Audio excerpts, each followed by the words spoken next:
Howdy y'all, Kanaju here. When Todd Howard told IGN that Starfield wouldn't feature seamless space-to-planet landing, I saw a lot of people get really upset. They seemed to believe that since No Man's Sky, Elite Dangerous, Star Citizen, and heck, even Starlink Battle for Atlas, all had seamless space-to-planet gameplay, that is to be expected of all space games going forward. Even adventure RPGs from a studio with loading screens for doors. Now, there's a whole video I could do on this quote-unquote missing feature of Starfield. However, the point I'm trying to make today is that when No Man's Sky first showed off this seamless gameplay in 2013, it was mind-blowing. It was a selling point alongside procedural generation, and yet today, most players don't give it a second thought as they whiz from planet to planet. It's become a standard feature in the minds of many, when really it's a standout feature that we simply take for granted. So let's take a look at 6 other standout features that most players take for granted. Now, throughout this list I will be comparing No Man's Sky to other space games, but this isn't a full comparison video. All of these games were made with different gameplay and goals in mind, so I don't think it's fair to judge them by another game's criteria. I'm looking at you people who compare Starfield to No Man's Sky with the intent of making it look bad. That being said, if you were wondering how No Man's Sky stacks up against its contemporaries, hopefully this video will give you some understanding of how it's maintained its popularity over the years. Yes, this video will be very positive on the whole, but the game isn't perfect by a long shot. If you'd be interested in a video about its shortcomings, let me know in the comments below. That might actually be a fun twist for this channel. And hey, if you end up enjoying this video by the end, leaving a like is the best way to let me know. Or if you think I'm an idiot, the dislike button is conveniently located next door. Alright, let's start with number 6, full VR support. If you own the game on PlayStation or PC, then congratulations, you also own a free copy of No Man's Sky VR, one of the largest scale and best-selling VR titles of all time. Unlike games like Fallout 4 VR or Skyrim VR, where you have to pay full price a second time for the VR port, No Man's Sky includes it for free right out of the box. Well, I mean, you might have to download a patch from the internet, but you know what I mean. And while titles like Elite Dangerous also feature limited VR support, No Man's Sky is impressive in that the entire game can be played in VR. That's both spaceflight and planetary exploration. Whether you're exploring the ocean in a submarine, or the mountains in a space truck, No Man's Sky offers VR players an immersive experience at no additional cost. If you're interested in learning all about the game's impressive VR implementation, I put out a video just last week on that very topic. What a coincidence. Link in the description below. But back to the stuff we take for granted. Number 5. Crossplay, aka No Man's Sky's incredible multi-platform support. Back in 2016, the game launched on both PS4 and PC. I mean, granted, it was pretty buggy at the time, but it did launch on both platforms. In 2018, it made its way to Xbox One consoles and VR headsets. In 2020, it added native PS5 and Xbox Series console support, and in 2022, Steam Deck support was added, and they've already announced upcoming Nintendo Switch and Apple iOS support coming soon. That's a lot of platforms for such a small indie team to handle. On top of that, I can play on PS5 with my buddy, who's on PS4, whose friend is on Xbox, as we enjoy community night with Zoo, who plays on PC. That's a long-winded way of saying that crossplay is also supported. Whereas Elite Dangerous has discontinued console content development, Star Citizen is PC exclusive, and I wouldn't hold my breath for Starfield making it to PlayStation. No Man's Sky has somehow managed to make its way onto every platform it can. No small feat given the small size of its development team. On top of that, updates are released simultaneously across all consoles. In fact, that's killer feature number 4, regular updates. Now, I know that's not exactly a feature of the game, but let's be real. No Man's Sky wouldn't be as popular as it is today if it didn't release some headline-grabbing update every few weeks.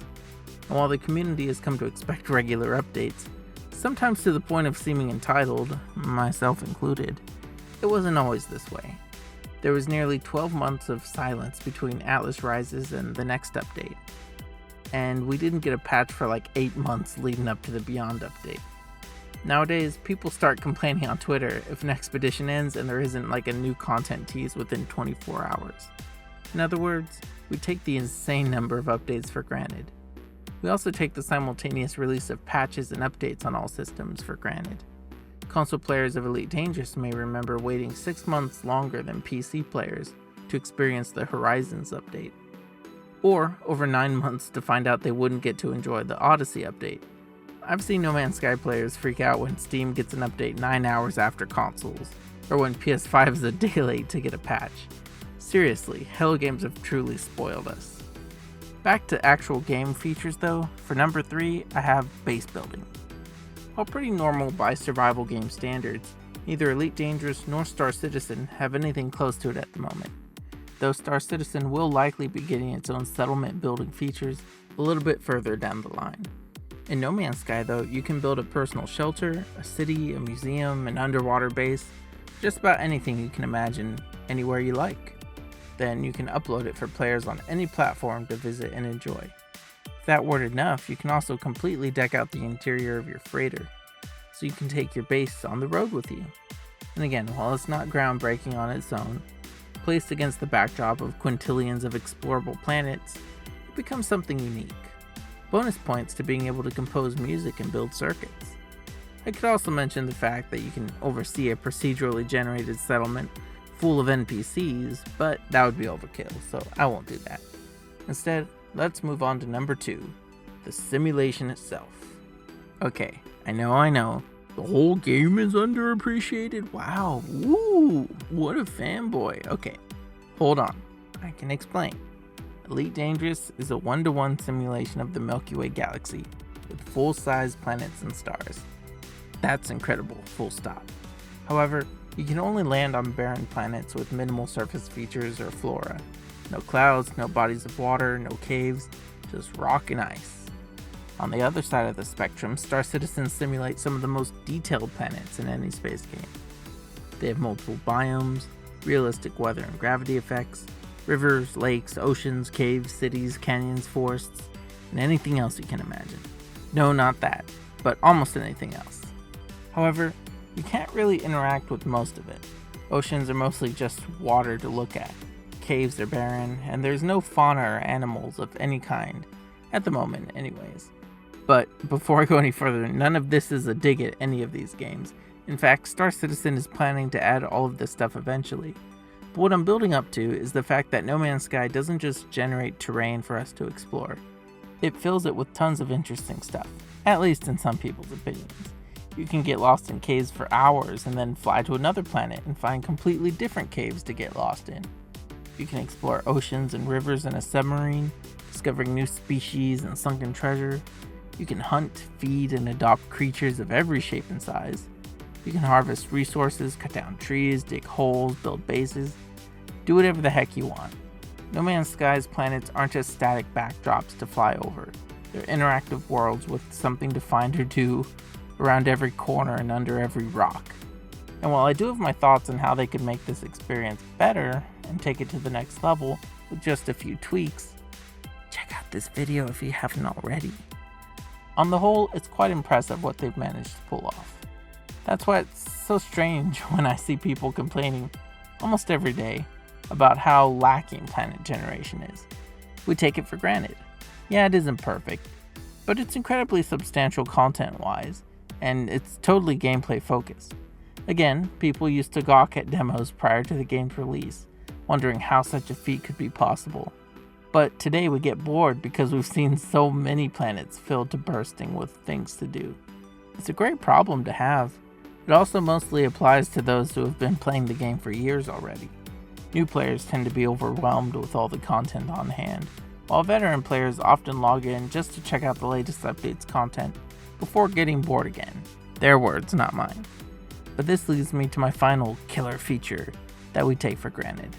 Number 1. All NPCs are interactive. Psyched! Although that is pretty underappreciated in a game with trillions of NPCs.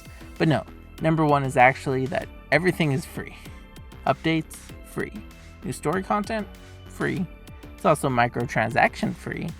VR port, that's free. Native PS5 version, Well, if you already own the PS4 version, that's also free.